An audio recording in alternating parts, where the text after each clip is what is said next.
The truth of what the Sultan of Brunei did to his second and third wife uncovered. Why would one of the world's richest and most powerful men suddenly divorce not only one, but two wives in such a secretive and dramatic manner? This is the situation with Sultan Hassan al-Bolkiah of Brunei, a man with as much power and as much money as you can think of. He stopped these marriages in rather an abrupt manner that led many to question what went on behind the high walls of the Brunei royalty palace. Was there more to this story than betrayal, personal power struggles, or something a lot more sordid? Let's dig into it. But first, you need to understand this is not just a run-of-the-mill king. He is the king and absolute ruler of the Islamic faith in this sovereign nation of Brunei. And just in case that's not impressive enough, he also undertakes the duties of the Prime Minister, Minister of Finance, Foreign Affairs, and Trade, the Supervisor of Police, Minister of Defense, and Commander-in-Chief of the Armed Forces. One man appears to be the entire government of the country, or at least that's how it looks. And with a personal fortune of some $27.7 billion, it's no wonder he's ranked among the world's richest rulers. Presently, at about 78 years old, he has had quite an interesting life journey. At just 19, this was the time he wed his cousin Pengiran Anak Saleha through an arranged marriage. This marriage was all traditional, and Saleha was his first paternal cousin, which actually made their relationship a family affair in every sense. Together, they have 7 daughters and 5 sons. But life in the royal palace took a turn in 1981 when Saleha had to take a step back, because that's when Sultan Bolkiah married Mariam Abdul Aziz, shaking up the royal dynamics. It was only on the 28th of October 1981 that Mariam Abdul, in the very core of Bandar Seri Begawan, became the second wife of Sultan Hassan al-Bolkiah. Mariam used to be a stewardess for Royal Brunei Airlines before becoming royalty, where she first met the Sultan in 1980. Despite the Sultan already being married to his cousin, Anak Haja Saleh, he was captivated by Mariam's Bruneian Japanese English beauty, and under the allowances of the Bruneian Islamic faith, took her as his second wife. Overnight, she was elevated to the status of royalty, bestowed with the title Duli Yang Teramat, Mulia Pengiran Isteri. Their union brought 4 children into the world: Prince Abdul Azim, Princess Azima, Princess Fadzila, and Prince Abdul Mateen. Mariam even took it a step further by accepting Afifa Abdullah as her adopted daughter, which meant she had even more responsibilities as a royal. But Mariam wasn't just a figurehead. She participated actively in Brunei's military, where she served as Colonel-in-Chief of the Royal Brunei Malay Regiment Women's Company, assuming the position right from the time she got married to the Sultan. For many years, she was a prominent figure of the royal family, with photographs of her, the Sultan, and his first wife placed in various governmental and commercial buildings throughout the country. But this fairy tale of royalty did not have a happily ever after. As time went on, the fairy tale relationship that was once perfect started to crack. Rumors of disagreement and turmoil within the palace became gradually audible to the public ear. From becoming a royal, Mariam now had to face the public eye, constant attention, and even the pressures that come with it. The drama truly came to the boiling point when a major scandal broke. Various sources reported that Mariam had been indulging in some wildly extravagant spending sprees.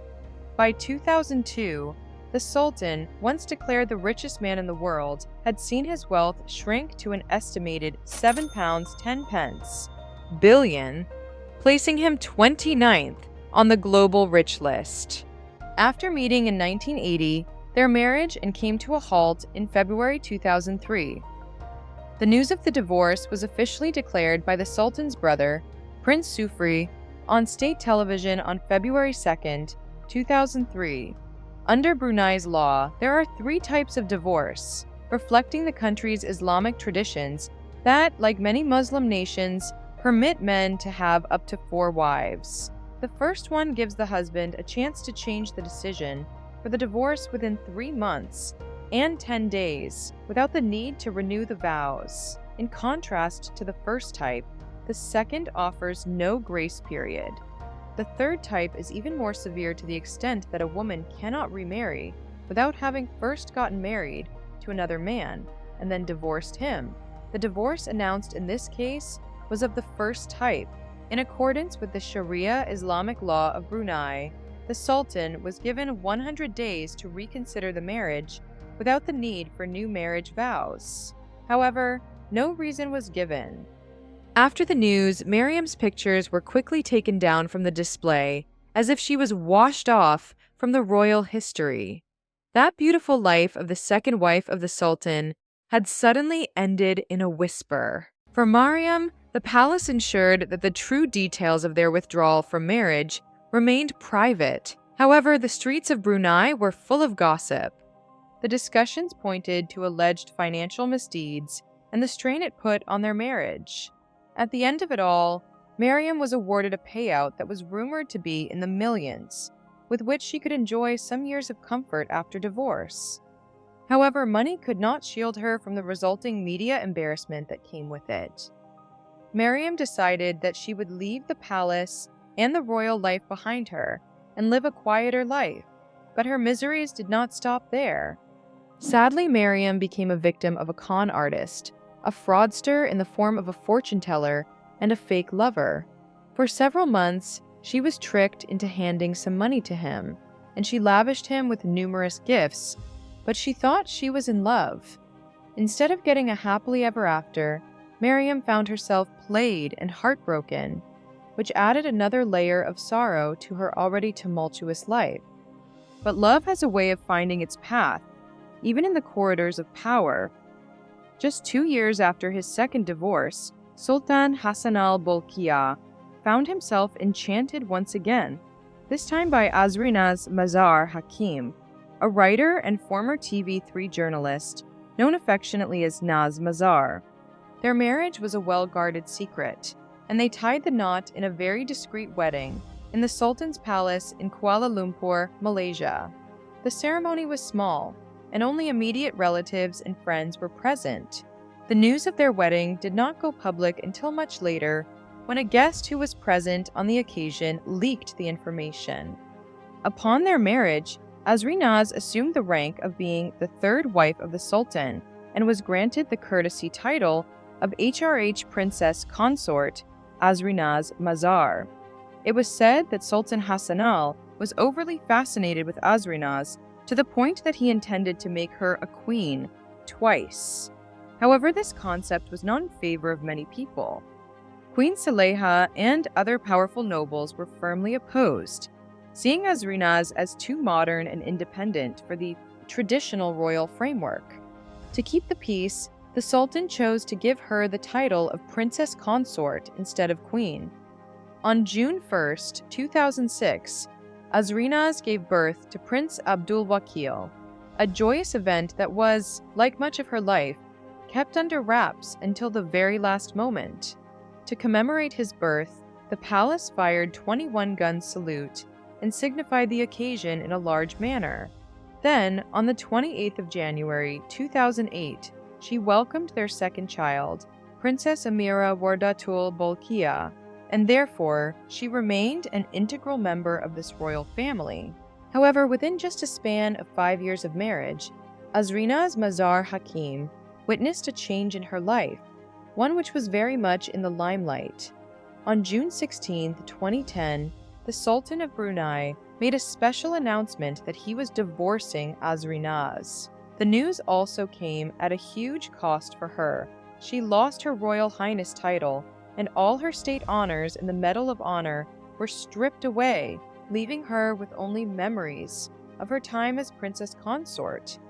However, a small consolidation in the midst of this turmoil was that her children were allowed to retain their royal titles.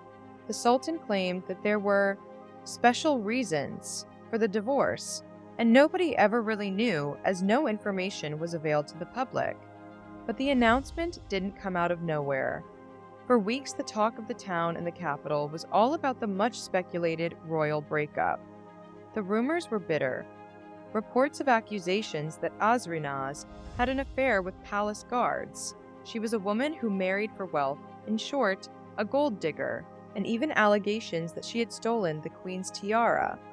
One rumor was worse than the next, and after each revelation, her glamorous life was turning into a faint memory. Following the divorce, Azrinaz returned to Malaysia, where she resumed her career. Although she received a substantial financial settlement, her life in Brunei was effectively over.